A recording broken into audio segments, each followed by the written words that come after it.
Hi అండి. బరువు తగ్గాలనుకునేవారు morning నుంచి ఈవినింగ్ వరకు ఈ విధంగా తింటే ఈజీగా బరువు తగ్గుతారండి. మొదటి రోజు డైట్లో మనం తీసుకోవాల్సిన మార్నింగ్ నిద్ర లేచిన తర్వాత మనం 7కి గోరువెచ్చని నీటిలో కొంచెం హనీ, హాఫ్ లెమన్ పిండుకొని ఈ వాటర్ని తాగాలండి. ఇప్పుడు మార్నింగ్ బ్రేక్ఫాస్ట్కి కొన్ని కీరా ముక్కలు, 2 వైట్ ఎగ్స్, కొన్ని చిలకడ దుంప ముక్కలు తీసుకోవాలండి. ఇవి మార్నింగ్ బ్రేక్ఫాస్ట్కి 10 కల్లా తీసుకోవాలండి. అలాగే మధ్యాహ్నం లంచ్లోకి క్యారెట్, పాలకూర ఫ్రై చేసుకోవాలండి. అలాగే బ్రౌన్ రైస్ కూడా మనం కుక్ చేసుకోవాలి. అలాగే వీటితో పాటు బీరకాయ, తలశనగల కర్రీ కూడా తయారు చేసుకోవాలండి.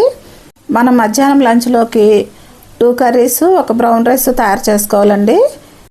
ఇప్పుడు ఇవన్నీ కుక్ చేసుకున్న తర్వాత మనం మధ్యాహ్నం లంచ్ ప్లేటు కొన్ని కీరా ముక్కలతో 1 కప్పు రైస్, 2 కప్పులు కర్రీ తీసుకోవాలండి.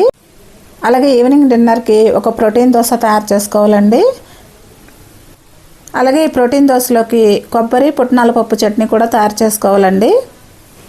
ఈ వీడియో మీకు పెద్ద వీడియో కావాలంటే ఈ ఛానల్లోకి వెళ్ళి పెద్ద వీడియో చూడండి. అలాగే మార్నింగ్ నుంచి ఈవినింగ్ వరకు ఈ విధంగా తిన్నారంటే నెలకి ఈజీగా 5 కేజీలు తగ్గుతారండి. మొదటి రోజు వెయిట్ లాస్ వీడియో మీకు నచ్చితే కనుక ఇప్పుడే సబ్స్క్రైబ్ చేసుకుని బెల్ ఐకాన్ ప్రెస్ చేయండి. మీ ఫ్రెండ్స్కి, రిలేటివ్స్కి షేర్ చేయండి. Thanks for watching.